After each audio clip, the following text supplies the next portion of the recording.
Hello, everyone, and welcome back to another AFLW Fantasy Fanatics Sunday night round review. We are recording on Sunday night, the 21st of September, after the completion of round 6, and we are officially halfway through the AFLW season.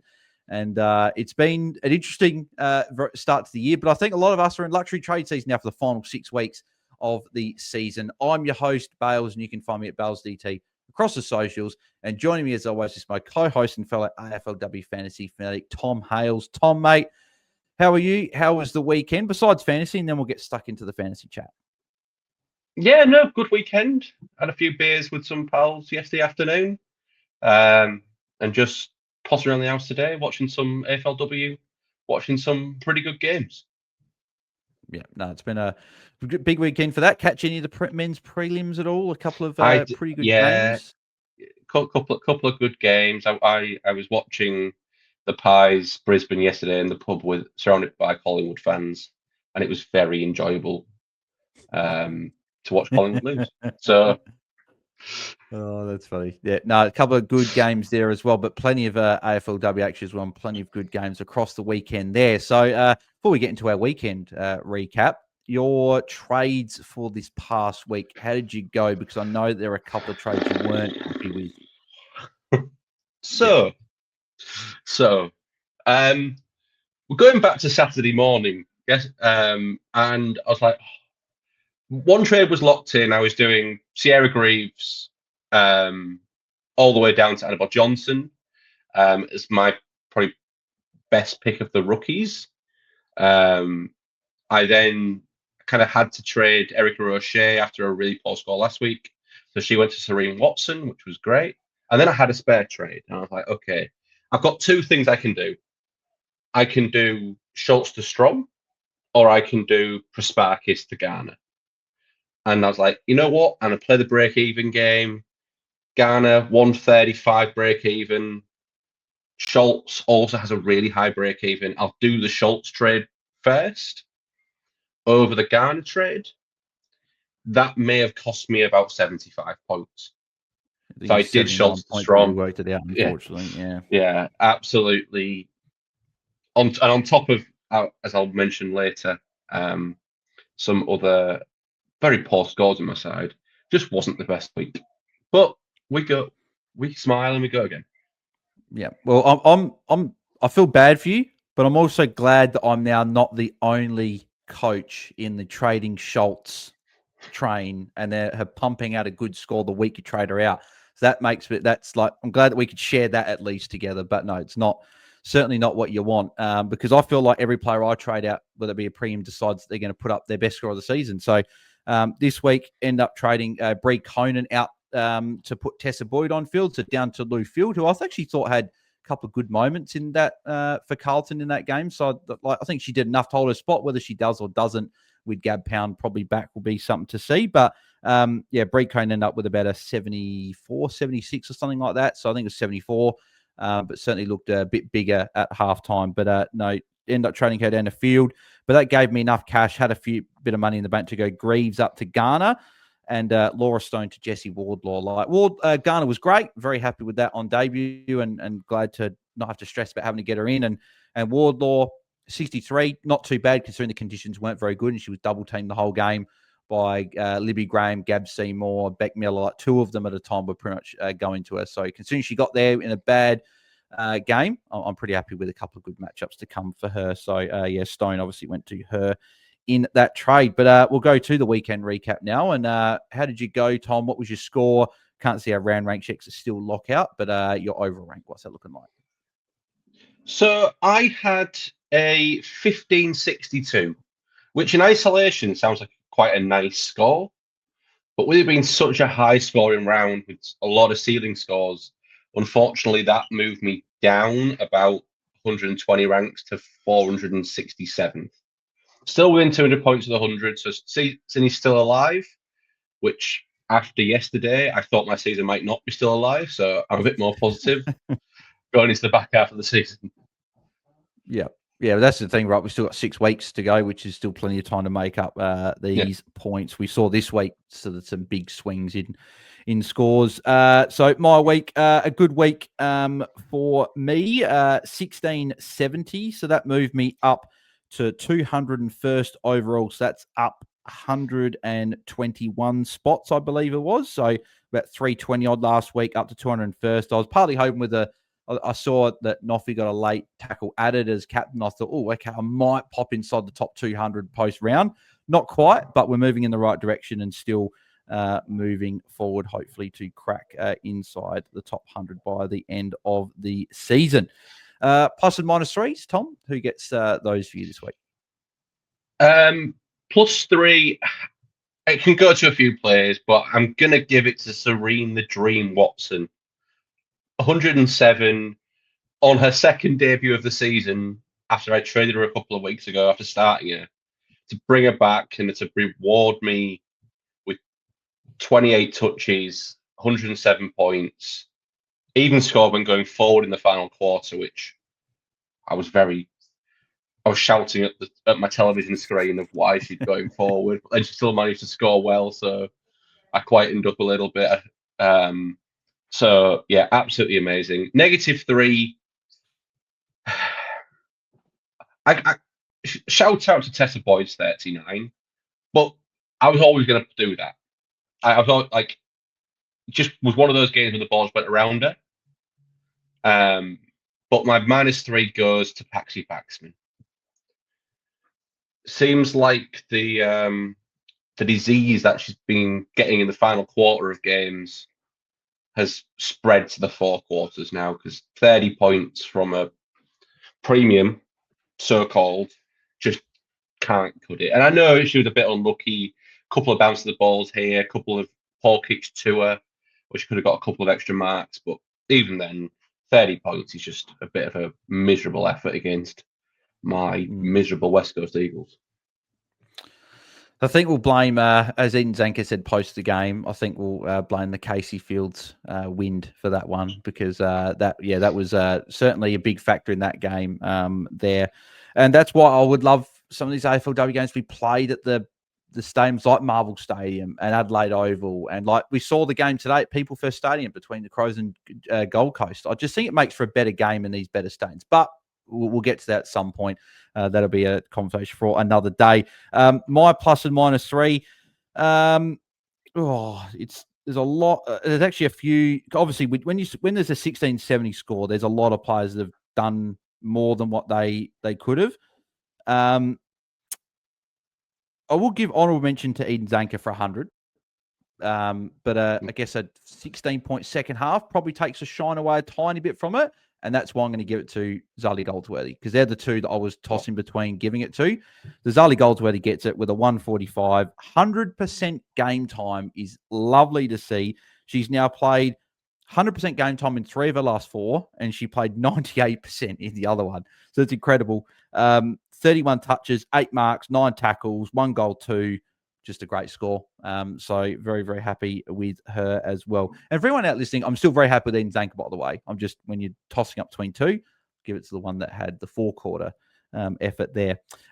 Let's go to the Content Creators Cup for the round, and a few different results. So I got a win over Will to keep me in the hunt for a top 4 position. So very happy there, 1670 to 1570. So exactly 100 points there. How did you go, Tom? I know you were up against Jake in a tight affair. Yeah, I had a very narrow 13-point victory over Jake. So despite the poor score, as I keep saying, my defense is very, very strong this year. I don't concede many points in these matchups. I needed a 131 from Noffy in that final game to get home, and that 60-point final quarter got me over the line by 13 points, which is lovely to keep me top of the ladder. Oh, maybe, well, somewhere between, I'll be at very worst joint top of the ladder between myself and DC. Other results, DC with a really strong 1631 got over JS. Eloise continues her fine form in the top 100, beating Jono in an all top 100 clash, 1663 to 1636.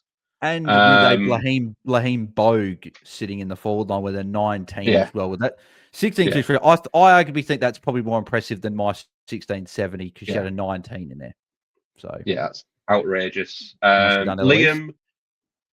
Liam flying the flag well for with Jono for the free kick crew with a victory of 16-63 over Mel in an all free kick matchup, who got a 15-51. And Jackson got a nice little victory over Jaiden, 15-93 to 15-08. And on the ladder, me and DC are first and second in an order. I think DC will go ahead of me with points for this week. And then 4 and 2 there's got Bales and Eloise and Liam. And starting to pull away from the pack. Our top 5 starting just to pull away a little bit. So good luck for the rest of the year. Yeah. I'm just you keep getting these wins over the I'll get wins over like the second highest coach or the third highest coach. You'll get wins over like there'll be a sort of, if you have a bad week, it'll just be the other coach has a worse week, and it's like it manages. And I'm like, it's incredible. You just gotta get one more point. All it takes, right? Oh, that's right. No, it's a very, very good league and always fun to be a part of. And shout out to Guesty, who firstly came up with the idea, and we continue in the AFLW Fantasy space as well. Moving over to, I guess, the ranking side of it. And what do we got? We got Nick's team, Rosie's Ruin, is still on top. They're scoring a 16-01, so slightly lower there. And Sam's team, what's his team name there? Stunning. It's just loading on my screen. Stunning and Brave had a massive week there, catching up with a 17-31. So now it's only 45 points difference between first and second. So that gap was closed, and you got a few other coaches in the 9100s in third and fourth. So plenty of coaches there as well. We do have 43 coaches in our AFLW Fantasy Fanatics Open League inside the top 100. So shout out to the legends there. And we got 4 coaches that are within 2 points of being inside the top 100. So a lot of people doing well. I see some familiar faces in the top 100 in the AFLW Fantasy Fanatics Open League. So we got obviously Jono there. We got Eloise there.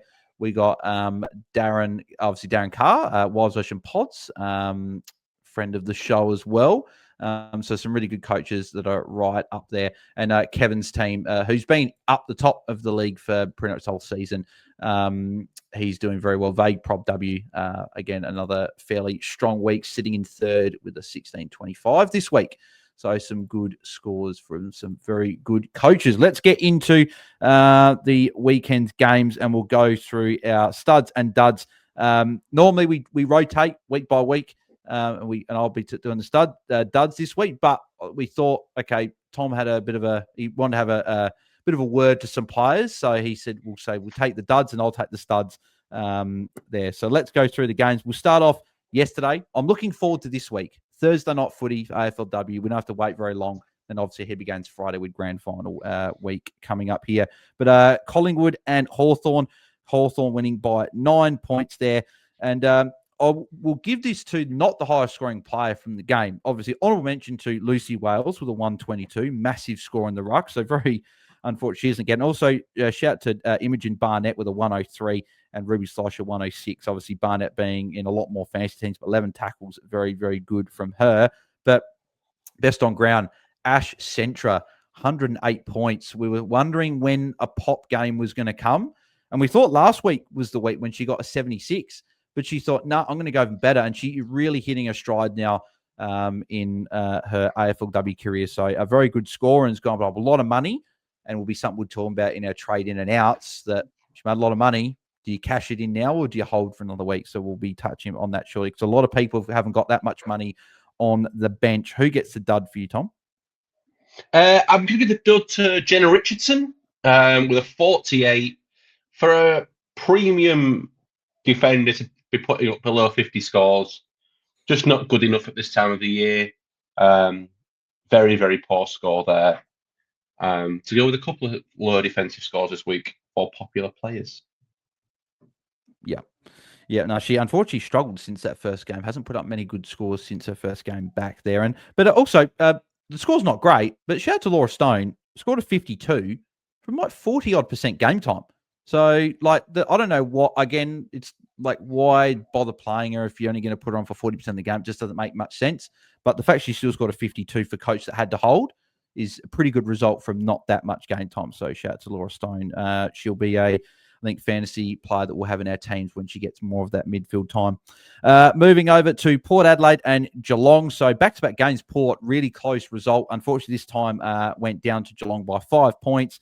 And I feel like I mentioned Michaela Bowen on the Game Day Squad show last week, and she had a good score. And again, it might have even been this show, where she got 122 again. So another great score. And also shout out to Nina Morrison and Georgie Prasparkas tunning up there.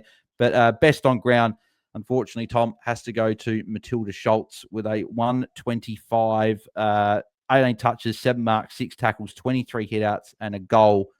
Just filling the stat lines and having a very, very good game, and is certainly showing that big ceiling this season. Who gets the dud from this game?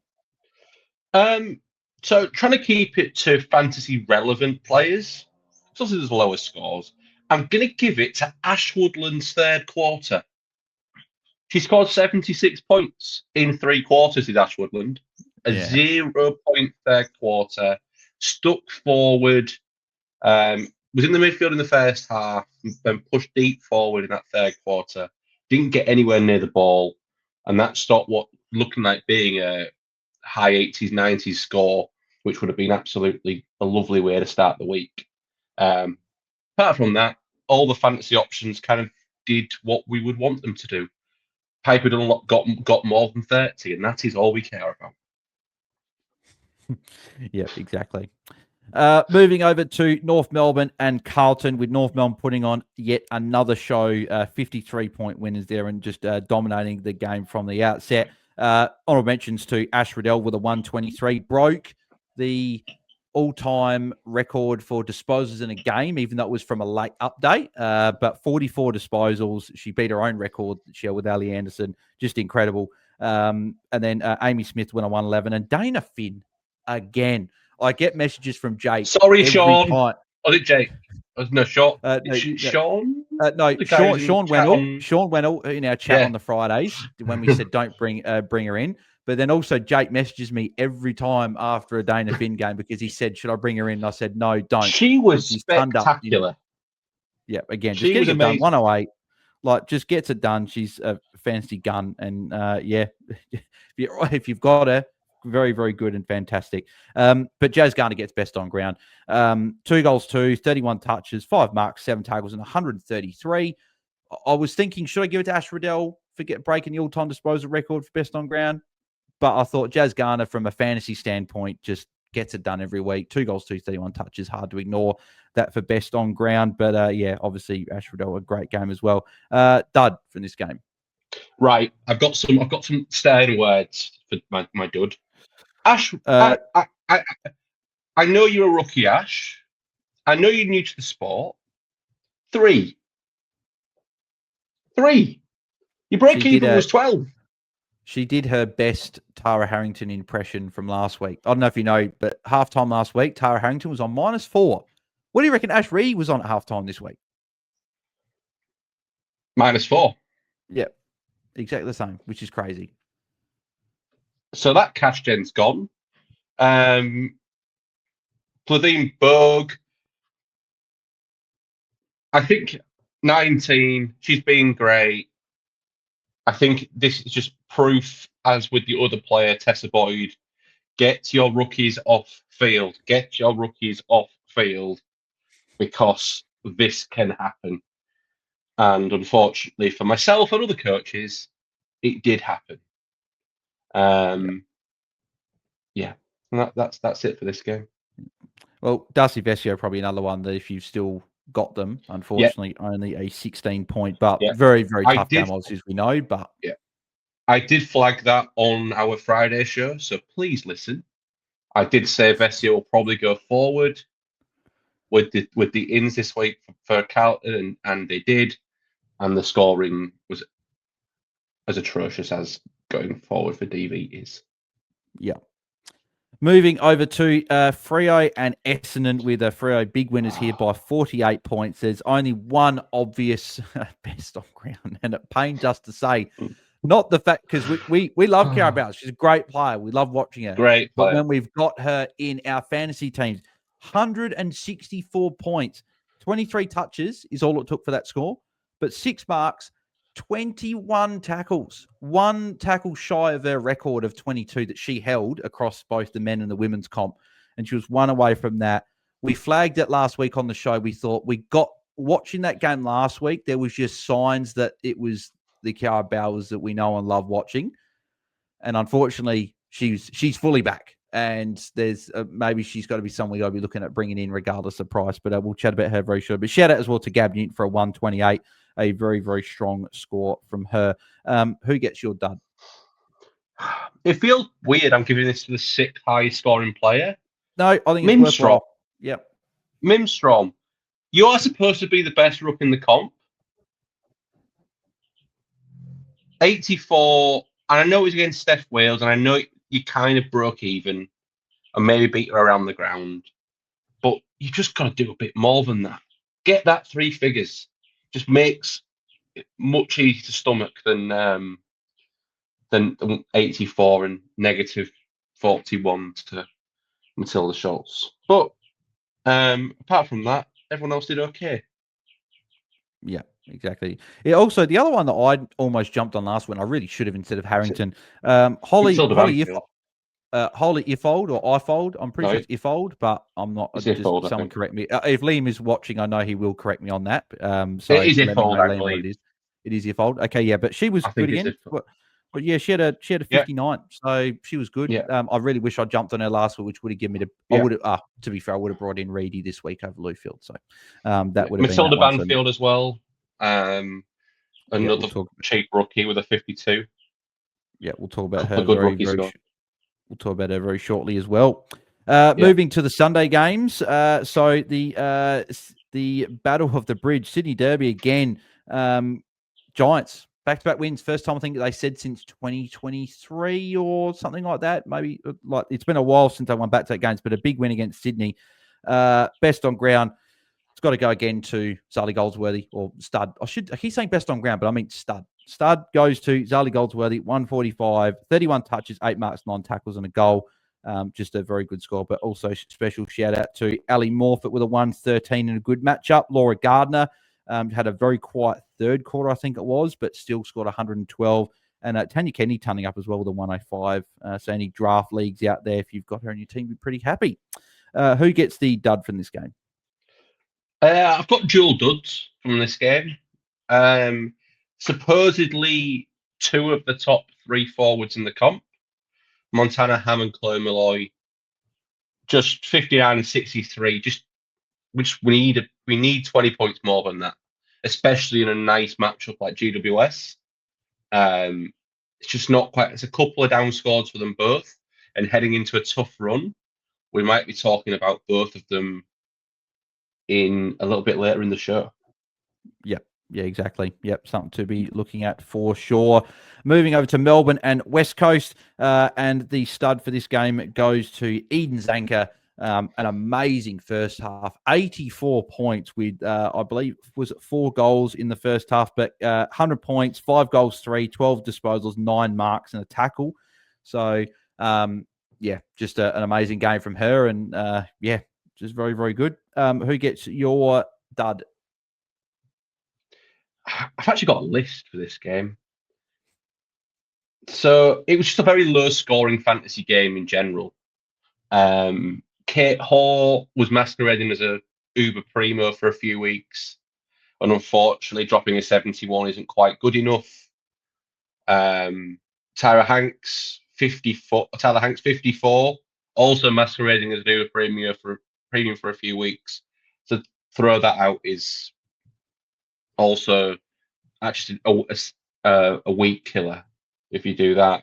But my biggest +3, my biggest dud of the week goes to my -3, and that is Paxi Paxman. 30 points. She's going to lose, they're going to lose $120,000+ this week.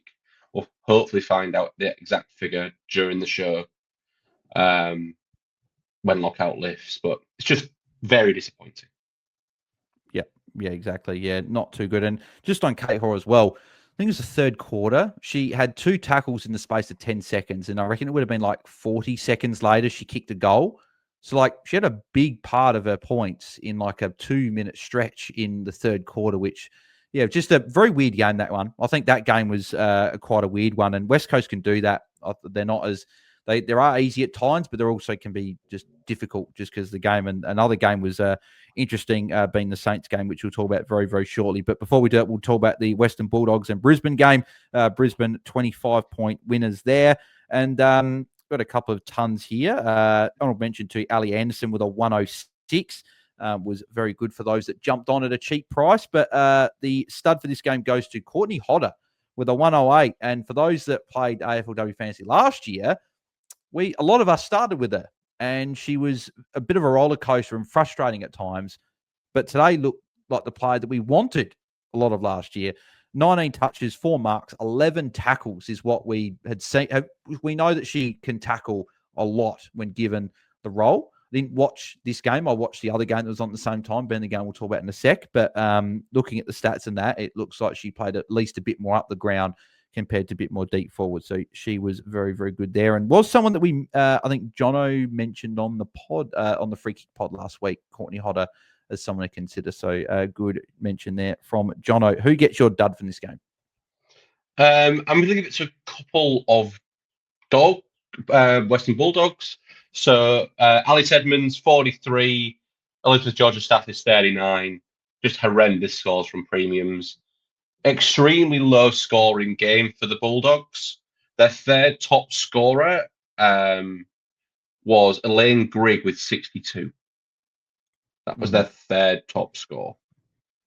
With behind Riley Wilcox with 81 and Izzy Pritchard with 70. Like, serious lack of points in that Bulldogs side. I think I'm jumping off all Bulldogs if you still own them because they're hemorrhaging cash. It's funny when you look at that game, but then you look at the last game when there's 7 tons and like the difference, which is a very interesting game to game. So, an interesting one there. Moving to St Kilda and Richmond, with St Kilda getting the job done by 7 points. Honorable mentions to Ellie McKenzie with a 107. She's looking really good in this sort of midfield halfback sort of hybrid type role. A little bit more midfield it seemed like today, but still times off halfback, but getting it done there with a 107. And Jamie Lambert popping up for a 105 there as well was very good. But the stud from this game goes to Serene Watson, who's been epic the last 3 weeks. 107, topping it off with a very, very good score. But she has now got a 3-game average of 98, which is what we started her for, right? And I know that I said preseason I wanted to start Thomas over Watson, but I like both and I would have loved to have started both. But the last 3 weeks have been what we wanted all year. And I think clearly that 35 against West Coast, we all now can see that was a complete blip. The even games before that, 72 and the 64 against Adelaide and Melbourne, a couple of tougher teams for defenders. But the good thing is as well, Tom, her time on ground is up the last 2 weeks. She was playing around in the 80s for a few weeks between rounds 2 and 4. But round 5 against Esther, 94%. This week, 96%. That's what we love to see. Very, very good for season high score and first ton for the season for Serene Watson. Who gets your dud? Shout out to Beck Otts. Thank you for losing all the cash you've made for me. Thank you very much.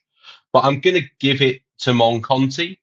Once again, it's another one of these weak killers. 54 from a premium midfielder is just unacceptable.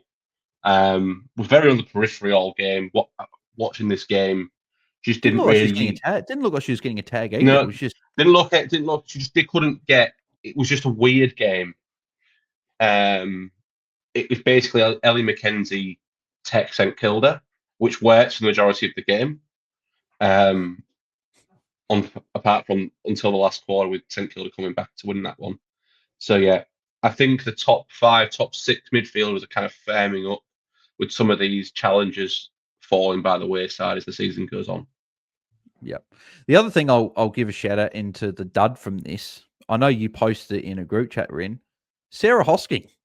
Her first half, she was statless and -15. And if anyone that plays AFL men's fantasy, cast your eye back to round 16 in the men's season, Adelaide versus Richmond at the MCG. Tom Lynch also had -15 and was statless in the first half. So it's funny that both played for Richmond and both are playing as forwards and both had -15 in the first half. So it was just an interesting stat. I just thought it was really interesting from the weekend. But yeah, she ended up with 15 points for the whole game, which in itself is quite funny that she was on -15, ends on 15. So yeah, there you go for that one there. Moving over to the final game, which was Gold Coast and Adelaide, with Adelaide pretty much carbon copy of what they did against Geelong in round 2, where they weren't great for 3 quarters, and all of a sudden, the last quarter, they decided to have a very, very good quarter. This game is very hard to give a stud, just an individual one, and there are a lot of special mentions. So, Neve McLaughlin, again, 100. She continues the scoring better every week, and we're in round 6, which is incredible. So I'm hoping that she gets another ton next week and she goes over that, but finally got the ton, which is great. Lily Mitham was great with a 108. Mira Gervin, who we mentioned, Tom, on Saturday morning, as a very cheap defender, if you had no options, she scored a 115 with the Crows just kicking it to her at every possible opportunity. Sarah Goodwin. It was 44 points higher than her previous highest AFLW fantasy score. Yeah. So don't jump on now. If you jumped on last week somehow, you jumped on last week somehow, I mean, great. But have a clap. You're not jumping on now. Sarah Goodwin, who will be someone we'll be talking about after, 117, and Hatcher with a 91 point second half with a 118. But I'll give the dual stud here, because when you go over 140, you probably deserve to get the stud each. So Ebony Marinoff is now the highest scoring player in the game. Again, order has been restored, and we're all set, which is crazy that she's had a quote-unquote bad season, or in terms of fantasy, like we think that she's not having as good a year, but she's still dominating. And she got tagged by Lucy Single, by the way, in this one. And Charlie Rowbottom will be someone, again, I think we will discuss later on, but 147, 30 touches, 12 tackles. First time all season she'd gone over 6 tackles and looked great. So someone that might be an option to bring in. Who gets your dud to wrap up the games?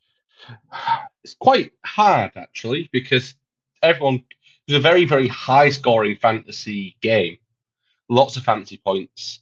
It'd have to be. I'll be interested to see, but that might have to be like almost the highest-scoring fantasy game ever. I'd like to know. That'd be something that would be good to know. I'm going to give it to Tia Charlton. 34. She was kind of a cheap option, playing some extra midfield time, and then just to drop a 34, just kind of anyone who took that punt, it got thrown straight back in the face. But most of the fantasy relevant players scored really nicely in this game, which is always good. Keeps us all happy. Yep, exactly. Even Tara Harrington got a 28, improved from last week. So I'm hoping she can start making some cash moving forward. So that would be nice indeed. But that is the game. So we will move over to the, the trade in and out targets for the week. And I guess we'll start off, as always, for trade outs. What do you reckon the big issues, Tom, are this week? Because, again, I think a lot of people are probably at the stage where they're upgrading their final spots. So, like, you've got your Laura Stones, your Tessa Boyd, your Blaine Bogues. Maybe you've still got a Zippy Fish on field. Sarah Greaves maybe as well. Like, these players, I think they're the ones that, would you agree that they're the priority to upgrade on field? Yeah, 100%. Like, this week, you've got to get them off. Teams are scoring, the top scorer scored over 1,800 points. And you're just not going to do that with rookies on field. Like, you're just not going to do it. So it's get those rookies on field, and then it's starting getting the premiums with good runs, good fixtures, good roles, and getting off the premiums who maybe are struggling or going into a bad run, and trying to avoid getting that 30 or 50. So if you can avoid getting these low scores, that's what's going to be the difference in propelling you up the ranks.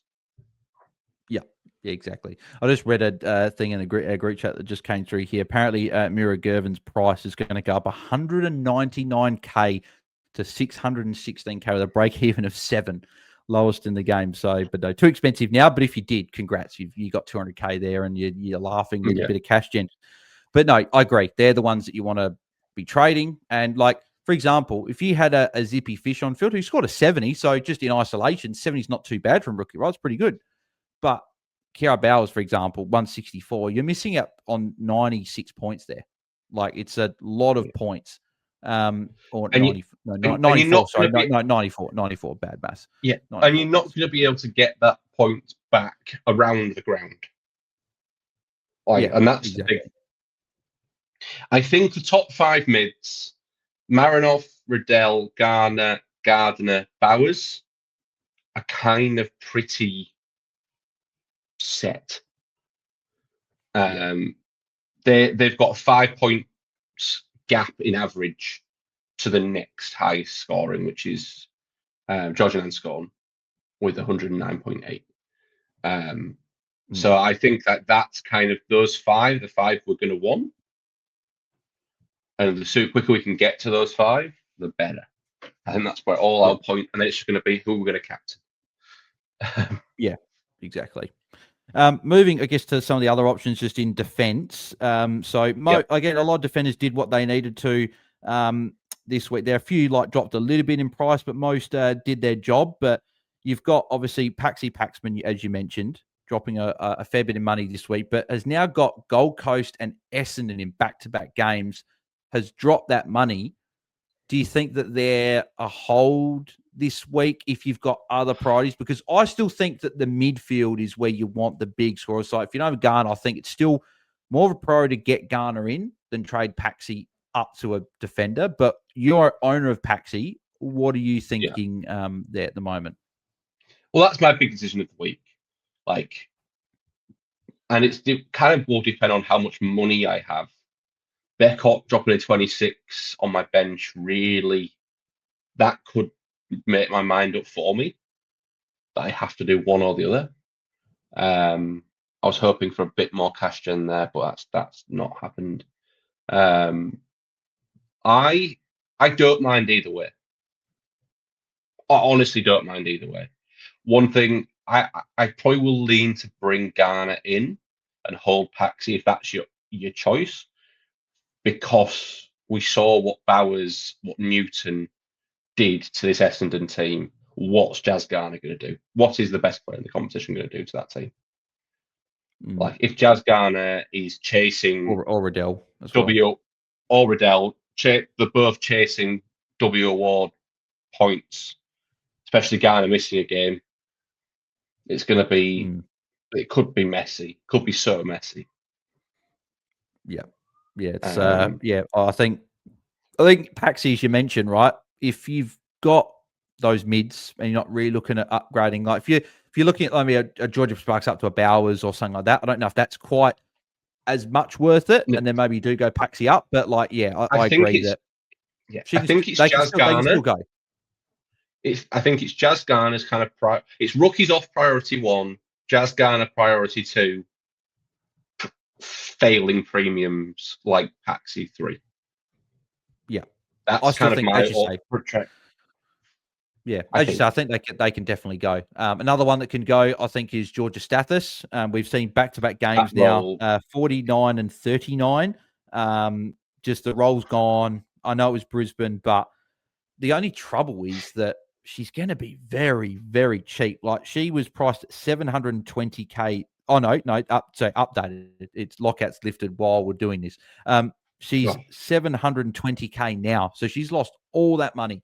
So you got to try and find money to get her up to some, which I'm sure we'll talk about a few options after there. But they're probably the main 2 premiums that you're wanting to jump off.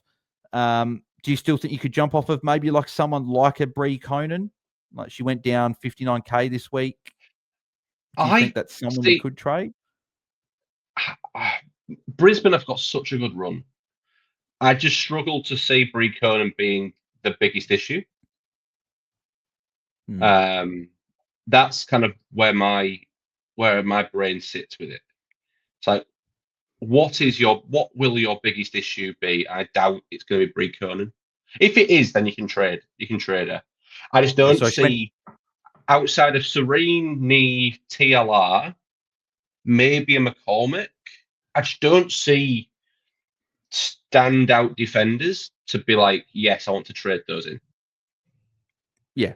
And sorry, and I meant kind of down 10K there was an issue on my phone. It said she went up down 59K, which I thought was interesting, but she definitely didn't do that. But yes, no, I agree. I think that I think there are bigger issues, but if your team's in a really, really good spot and you haven't got one of those top defenders, then if Cone's your worst defender, then I think you could potentially look at it. But she's been great, like again, consistent. Like she had that one score of 54, but has scored between 67 and 78 in 5 of the 6 games, which is very, very good for consistency. So certainly safe there in a lot of teams. Mids, I think, again, if you've got likes of Fish, Greaves, players like that can go. What about, so we mentioned this on, was it Saturday morning, about Mon Conti, how her run coming up is actually really hard from now. So she's $1.192 million.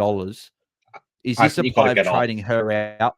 Do you think you trade and then I think she'll be an option in 3 weeks, in 3-4 weeks time when this hard run's gone to end the year. She'll be cheap, but I think it's time to go get a Garner, Marinoff, Bowers, whoever you don't have, and trade Conti. Do you agree?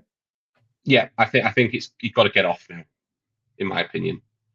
I think it's like vitally important that you do because Conti's going to lose so much cash, and we're not making cash basically at all now. So trying to get off these players who are hemorrhaging cash is as important, if not more important, than the players like you're bringing in. Yeah, agree. And I put Tyler Hanks in that boat as well. Yeah, Tyler Hanks is definitely in that boat. Kate Hall is not far off that boat as well.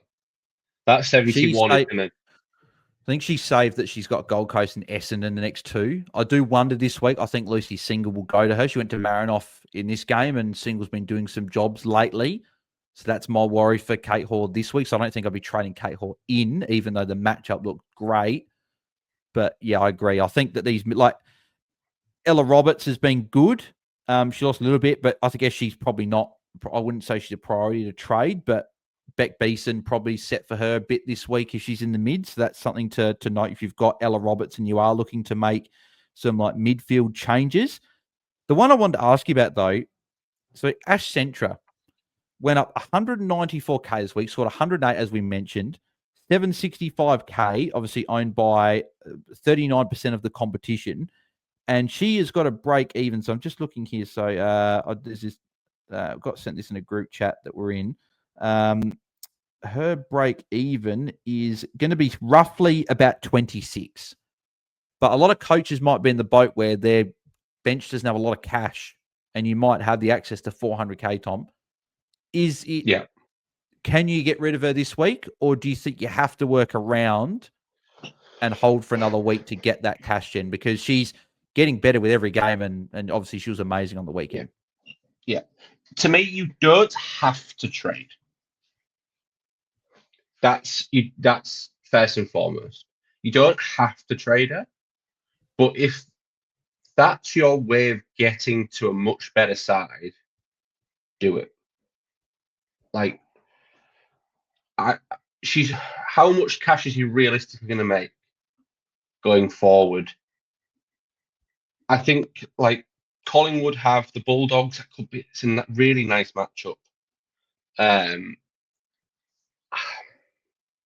Yeah, I think if you can do trades without trading her, brilliant. But if you need that cash to get a Boyd off, to get a Stone off, to get a Berg off, to upgrade a Paxi, to get a Garner, I think you just got to trade Central. Yeah, and I think I'm probably agreeing with you as well. If you can do trades without her, but for example, coach goes Centra. If you've got a mid in your utility and you go Centra down to Lauren Young, for example, you're making yourself 400, essentially 400K right there. And that 400K gets you Stone up to a forward you want, and it gets you up. So you get 2 upgrades with that money. So it's a big lot of cash. But yeah, if you've got other money sitting there, and you can hold Central for another week, you're probably going to get another 100K from her. So yeah, no, it's a very interesting one, and something to be watching moving forward. Rucks, I don't think there's too much there. Like Dunlop made 2K this week, but I'm fine going down because I noticed this week I don't have any red dots. Going her down to a red dot R2, I think now could be a play. Now that our teams are complete, you get that double chance as a captain. So I think that could be a play. Get yourself 114K there. It's funny that Mim Strom's price is 1.163, Matilda Shots is 1.119, which is crazy. There's only 40K difference between the two. I think if you've got Schultz, you're holding. She's got the Saints this week. Another very good matchup.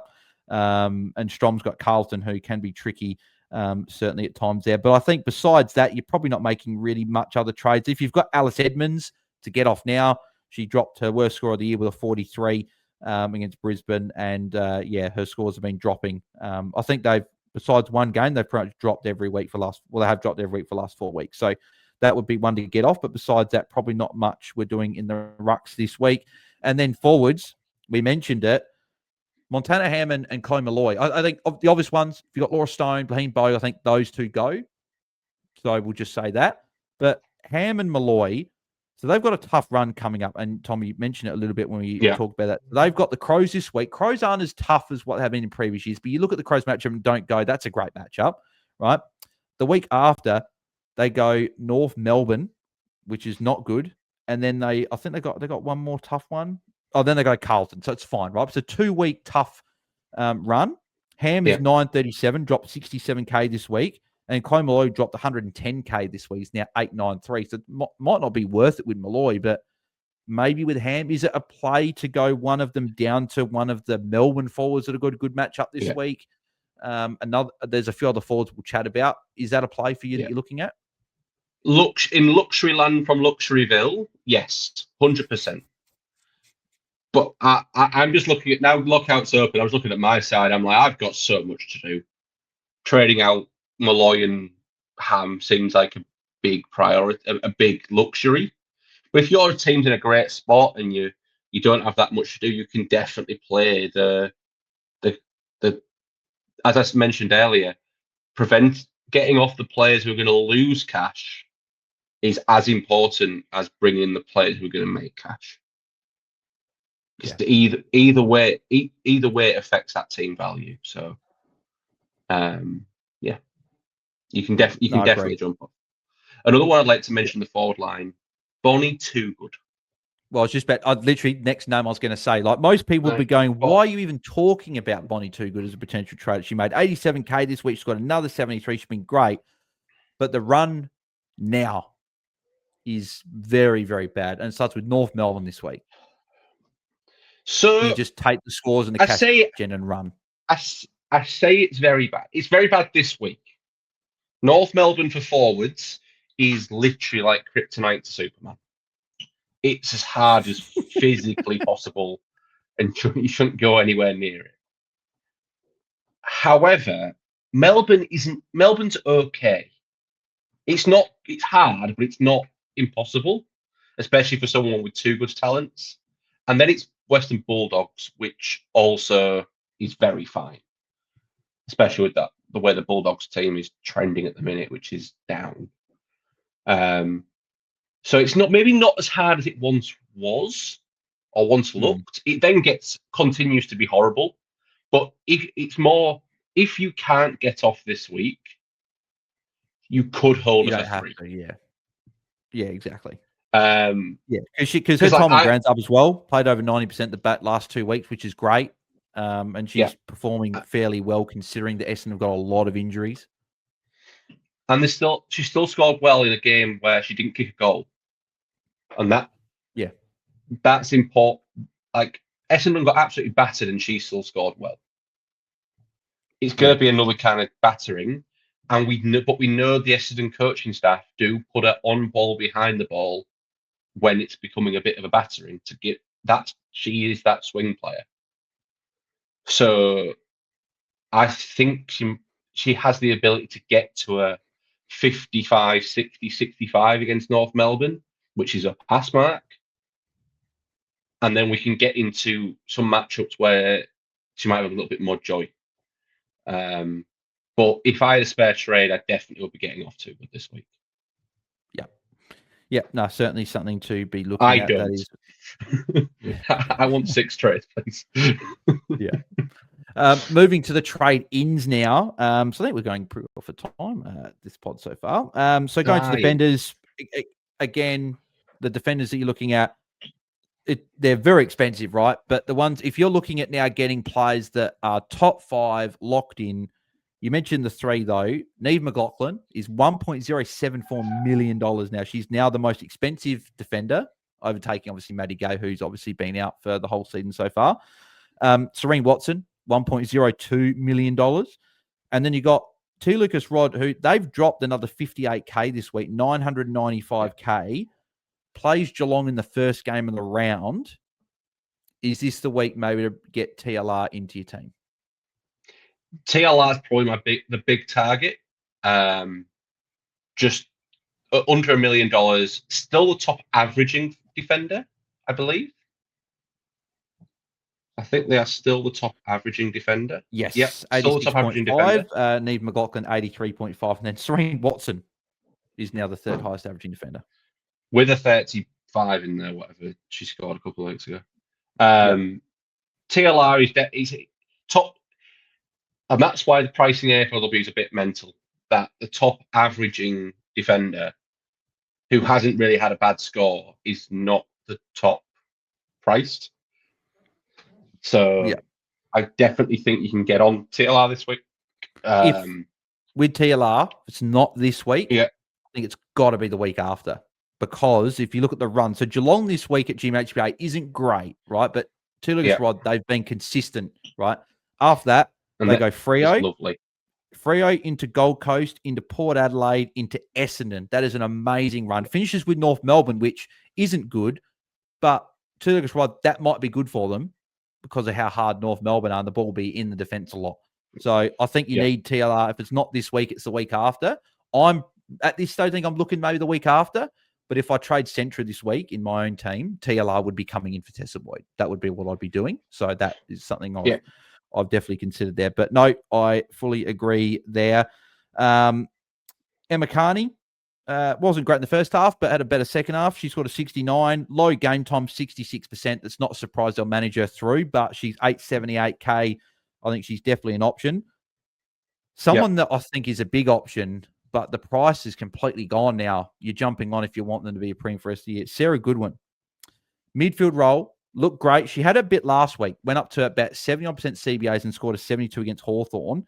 This week, time on ground went up and CBAs obviously was still there. I scored 117, went up 178K, priced 853K. And I hope someone jumped on this weekend. So I remember we mentioned it and I said that you can definitely go to Goodwin this week if you're looking there. Is the price just not, is it just sort of rules out, or do you think that there's this role is real? Out for the year, probably contemplate more forward, and Goodwin's going to keep doing this? If you're wanting to differentiate yourself from the competition, you can definitely jump on Sarah Goodwin.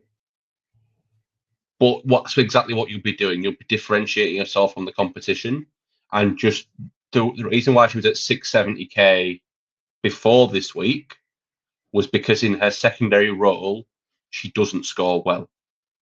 And that's why it's more of a risk than, say, Brie Conan, who scores about 70, whether they play defence or midfield.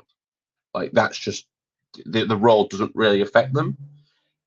Sarah Goodwin out of the midfield is poor. If she's out of the midfield, it's at 41, 56, 55, 49. Yeah. So it's a risk. And you can't be upset if she loses the role. But if she keeps the role, she will probably be a top 5 defender. And that's the roll of the dice. If I could afford it, I've just put some trades in now. If I could afford Sarah Goodwin, I probably would go there. Just in my position, about 460th. Got to have a hit. I've got to try and hit a 6, probably. Try and get those ceiling scores. But I can't quite make the trades work.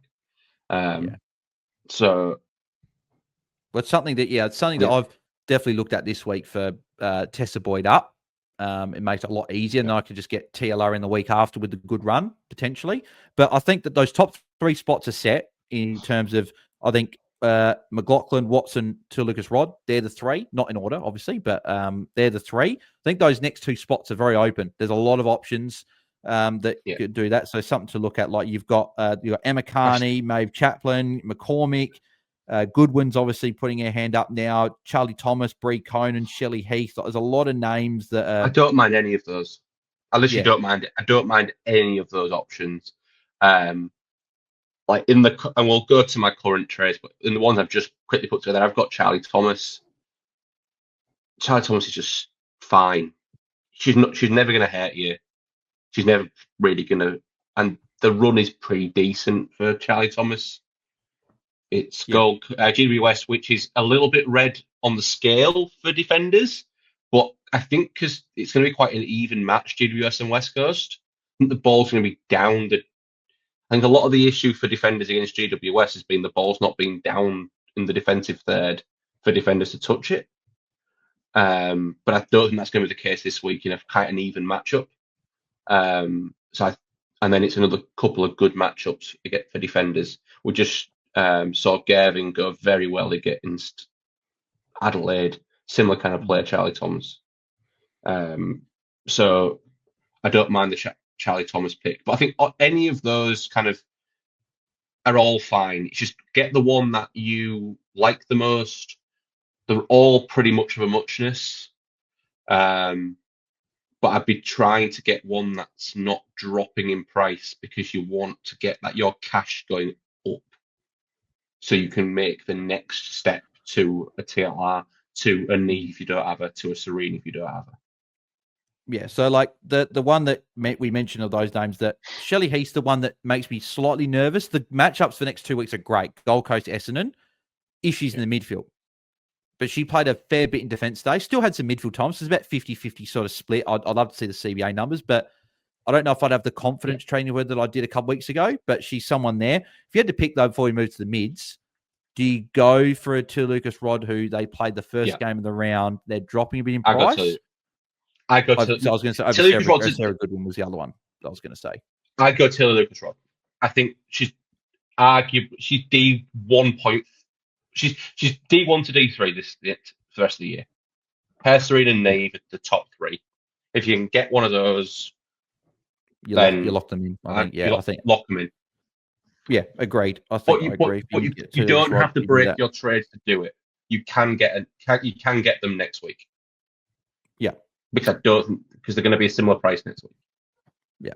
Moving to the midfield. Actually, was there any? Before we defenders, obviously we mentioned Mira Gervin. I don't think we're jumping there. If you jumped on, great, get the cash in. If not, you missed it. You missed the boat.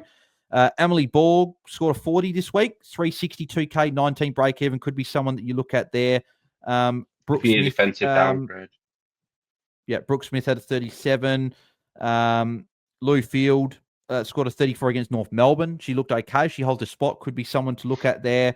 Holly Iffold that we mentioned is someone that you could look at there. She's a little bit more expensive at 429k, but there's a few defender rookies that you might be able to take a punt on there this week. But moving to the midfield, well, Ebony Marinoff went up 96k this week, which is incredible. She's still down 257k for the season. But as we said, she's now number 1 averaging mid. If you jumped on last week and you didn't start her, you've won. Great. You got a 160 and a 140 back-to-back. You didn't get the first 4 scores when you could have got other scores. You've saved money. Great. But if you don't have Marinoff, get her in. She's one of the must-haves. And we mentioned with Paxi there, if it's either going Paxi up or going a midfielder up to Marinoff, it's the Marinoff. I think Garner's in that same boat as well. I think Riddell's probably in that boat. Kiara Bowers, though, 1.431 million. I know we're both kicking ourselves for trading her out. She went up 216k this week. As I said, over 1.4 million. Is she in the similar conversation to those 3 that we have to really seriously, strongly consider bringing her back in and paying up? Oh, yeah, she's a top 5 mid. I don't think... If your cash is great and you've still got cash floating around, you can definitely go for Bowers. Absolutely, she would be the number one target if you've got Garner. Garner's the number one target. Bowers is the number two target, and that's just, I think that's what it is. However, and it kind of goes for all these trades, you don't need to break your team for this. Don't start bringing in 500k players just to get the mid. Because I know Bowers has been amazing for the last couple of weeks, but she's still the fifth highest averaging midfielder. Like consistency. We traded her after that one game, and it was against North Melbourne. So, like, looking at it, hindsight now, we're going, North Melbourne, why did we trade? It's a bad matchup. She was always going to go a little bit worse. But take that matchup out. 114, 106, that's 71 she got in round 3, 106, 127, 164. The last 4 weeks she's played over 80%, whereas the first couple she was under that. And her tackles obviously are just getting her to these scores, right? Like she's had 23 touches, 21 touches, 23. So she's still getting enough touches, but her tackles are there. 21 tackles obviously on the weekend. Yeah. Carlton this week is a decent matchup again. They've got a pretty good run from under the year, Freo. So I'm strongly considering it this week from Georgie Prasparkas. So we'll talk about trades after, but that's something I'm definitely looking at. The other thing I should mention with Marinoff, if you don't have Noffy, which I know a lot of people have already got her, and this also goes in hand-in-hand with Sarah Goodwin. Their run, the Crows, are actually pretty good now. They got one bad game for the rest of the year. So they go Sydney this week, which we've seen have been giving up points the last few weeks and not as tough as what they were to start the year. Then they go Richmond, West Coast. North Melbourne's the one tough one there in round 10, but then finishes off with Port Adelaide and Freo.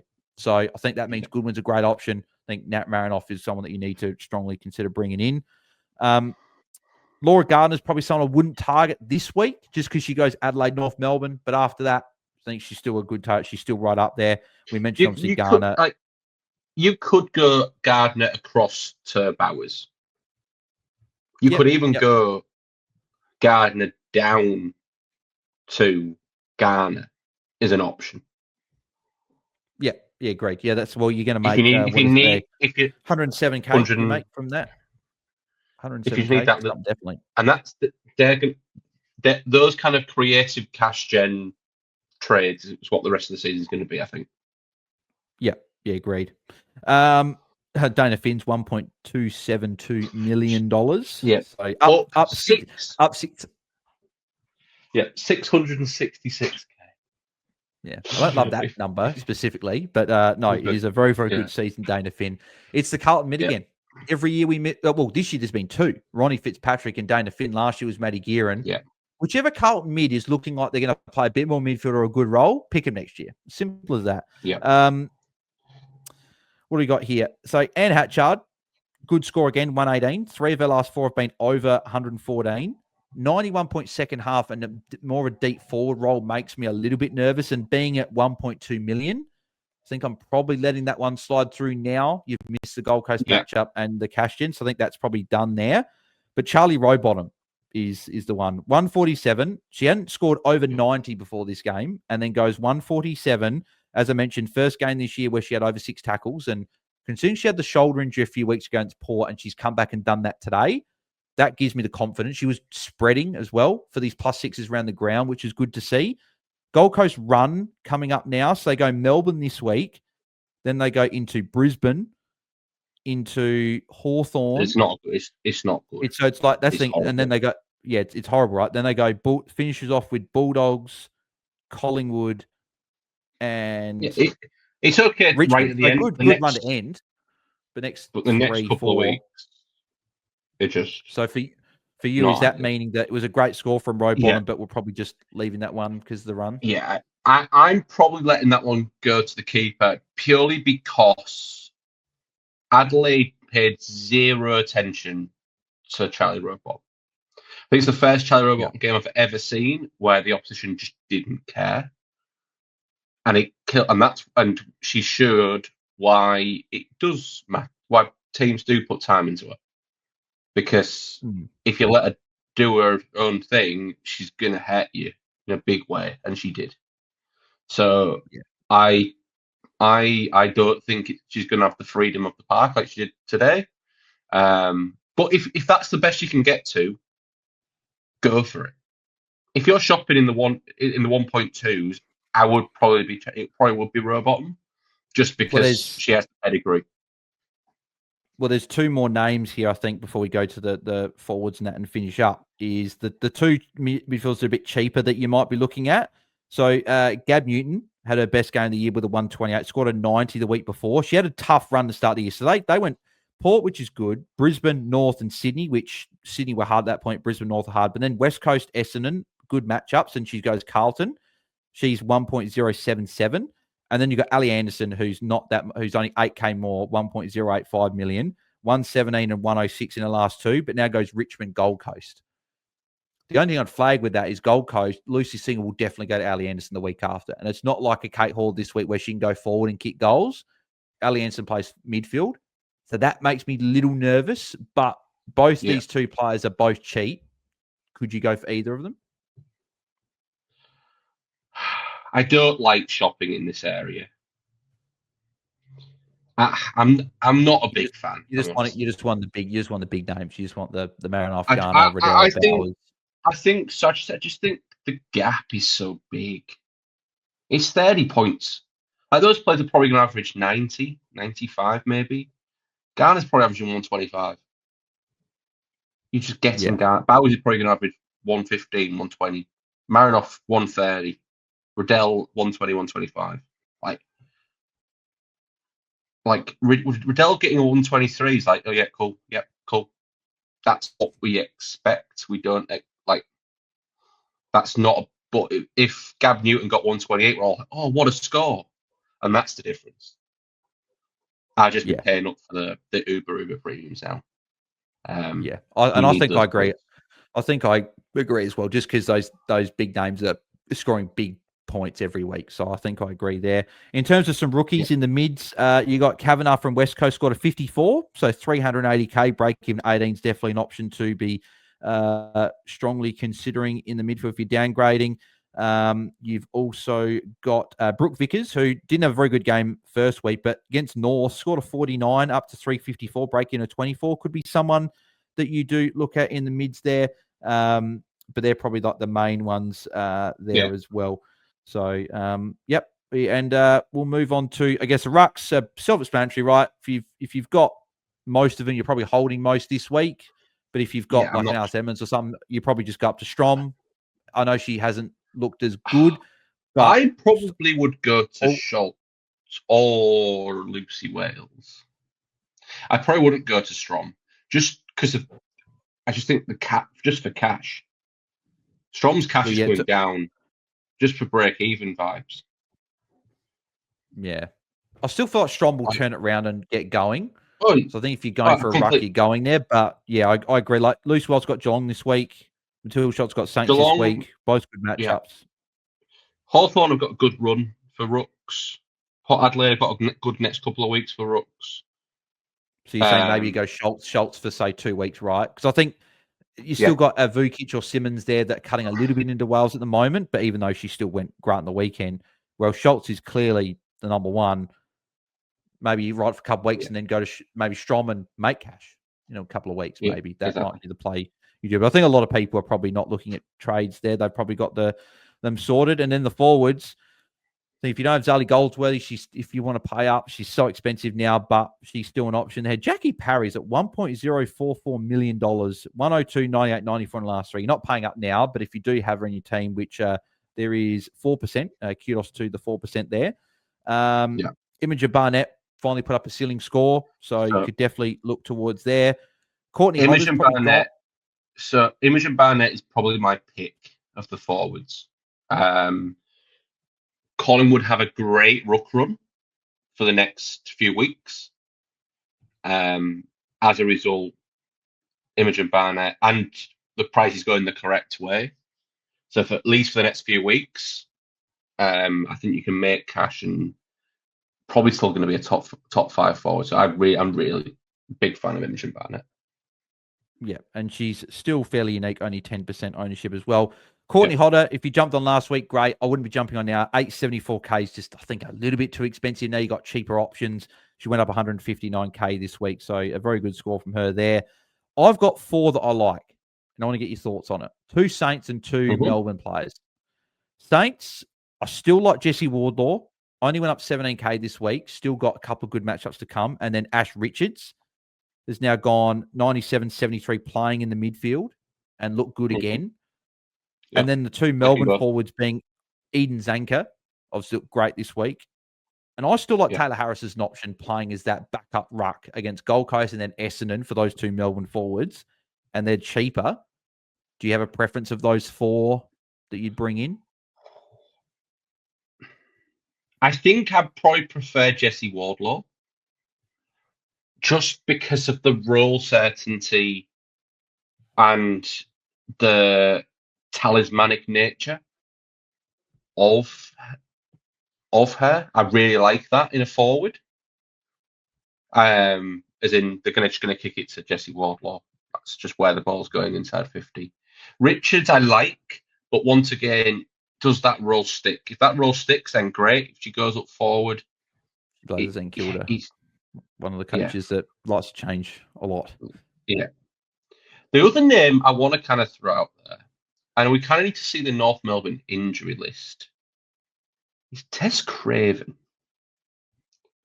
So priced at 761.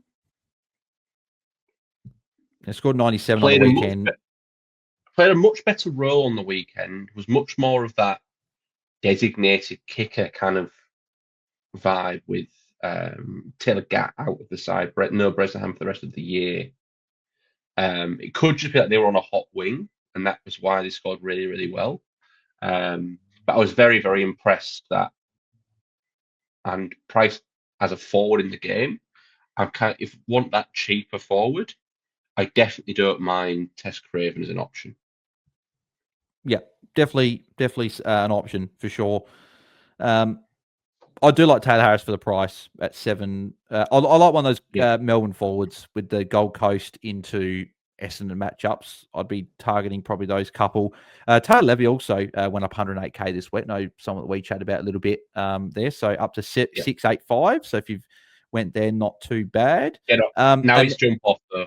Now it's exactly. Now you take that cash. It's the 1 week cash. Yeah, agreed. Yeah. And then probably in terms of the rookies, there's obviously probably the number 1 rookie this week, being Lauren Young, was very good with a 53 up to 370K. Someone to be looking at there, still a low break even. But you've also got Georgie Brisbane, who went up to 441. So a bit more expensive. If you've got the money, you could, but she did score better. They're probably like the main 2. Lily Tullington also scored a 46 for the Crows in this game, but it was a good matchup. I probably would target the other 2. And then obviously you've got Banfield as well, and Matilda Banfield as well up to 431. I still think Lauren Young is probably the one at 370. She's the cheapest, but I think forwards there's a couple of downgrades. Yeah, I think it's Lauren Young.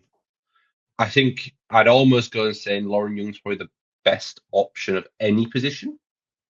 Yeah, great. Yeah. Just because of the talent and job security.